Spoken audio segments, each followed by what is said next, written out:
Hello, my lovelies. This is going to be your weekly shadow work.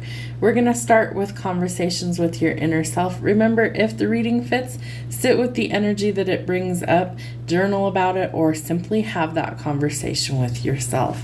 We're going to start with part 1, which is identifying. So let's see what triggers we might need to identify. Loneliness. When do you feel lonely? Triggers. What are the triggers that bring out your shadow self? Inner voice. What inner voice do you try to silence? Communication. How does your shadow self influence your communication style? No fears. If you had no doubts, no worries, no fears of the unknown, what would you do?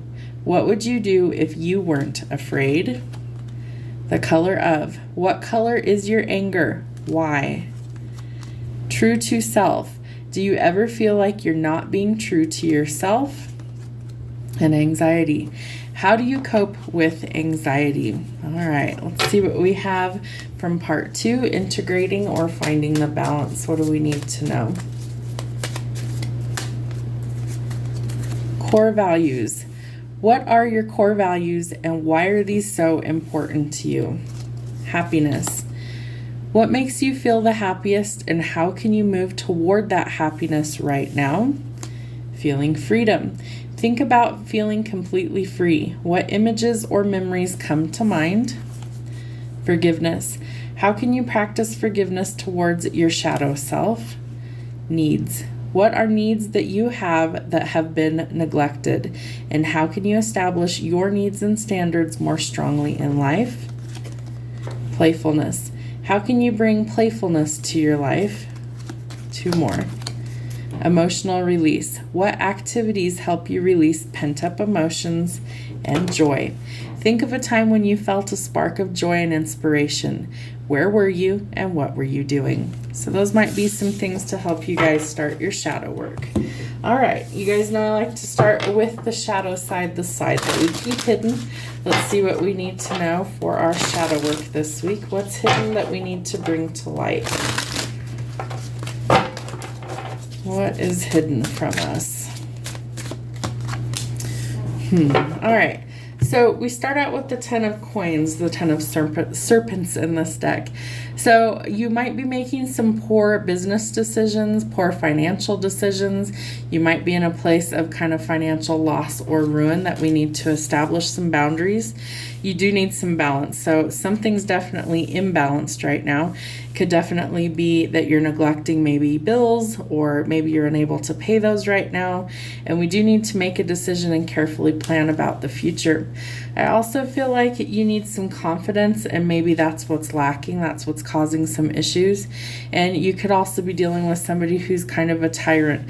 Maybe this person is also not making good decisions. Yeah, creating the imbalance. So I feel like somebody could really be an overspender here. And that's creating the imbalance that we're dealing with. Lots of overthinking, trying to work through that, trying to let go of it. Seeing things differently is going to help you to plan more carefully for the future. And we're kind of past the point of no return with burnout here. So we need to be careful of that. Could be dealing with courts, contracts, legal issues, the justice system, or a Libra. I feel very strongly a lot of air energy in this reading. Lots of overthinking, lots of worry. I also feel like a lot of really poor planning, bad decisions when it comes to business or finances. So that might be something that we really have to address. And I feel a lot of fear attached to it. But really, the only way to actually get through this is to see it for what it is. All right, there could be some new energy coming in for you guys as well. Could be a new person. Always seen as non-committal. The Knight of Wands brings news, but it's usually like here for a short time, not a long time. That needs to end. You need more stability here. I feel like, especially relating to relationships and money, you can't just make these quick judgments all the time. You have to actually make something that's going to be stable. So I feel like we need to eliminate these kind of short-term goals right here as far as like love. One night stands aren't really going to get you where you want to be, so maybe eliminate that. I also feel like this justice here and justice here, things weren't going your way. It looks like things are going to start to balance out here, but we have to be cautious of some of this toxicity, overspending, gambling, addictions, codependency, fear tactics, people who are keeping you feeling like you're stuck and trapped. You have to gather your strength and courage in order to walk away from these things that aren't meant to be in your life. And you do have to make a choice about this love situation, whether you stay or whether you go. Somebody wants commitment, but I feel like you may have made a decision to leave and walk away. I do feel like you're planning and setting goals for the future, and this might be the justice karmically that you deserve. Shadow work is definitely needed to let go of these toxic patterns and behaviors in order to see things more clearly, to see the deception for what it is. What else do we need to know this week? What else is hidden from us? All right, so there's a lot of indecision going on, especially about a relationship and finances. I feel like you have to come to some sort of understanding. You have to leave something behind, or you have to be able to actually like make clear judgment calls. There's been no communication, lots of lack of communication, divine intervention with the Tower out here. I feel like you're trying to avoid a disaster at all costs, but the problem with just avoiding things is that nothing actually changes. All right, I do feel like there could be someone who's really immature. It could be this air sign, could be a water sign, somebody that not only lacks confidence, but they also lack the capacity to stand up for themselves. Like, I feel like they're kind of a pushover, so that needs to change. All right, so we do need to walk away from what isn't serving our highest good and go towards calm and peace. All right, they're starting to try and evolve or grow up. Pages always bring news as well as knights bring news. So there's some sort of good news coming in. I do feel like somebody has a crush on you. Maybe they were waiting for a previous relationship to end. We have death out here with the Two of Cups, the Lovers. So I feel like something is being wrapped up in order for something new to come in. Yep, but you will have a decision to make.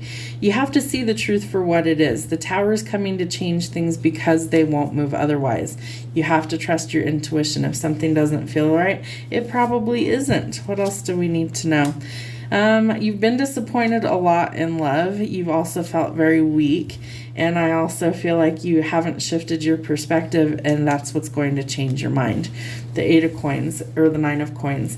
So I feel like there's been a lot of financial problems and instability, as well as a lot of problems when it comes to love. Again, more divine intervention. The Tower out here twice. The Tower, the change is what's bringing in this new love. You have to let something go that isn't serving you, that is toxic, so that you can welcome in something new. Judgment and the Tower. So that tells me this is legitimately divine intervention bringing in a new person for you, because the Spirit's tired of seeing the same stuff. You need to gather your confidence and your courage for this to come in, and then you need to start kind of thinking outside the box. There's the truth, the clarity is coming with this change.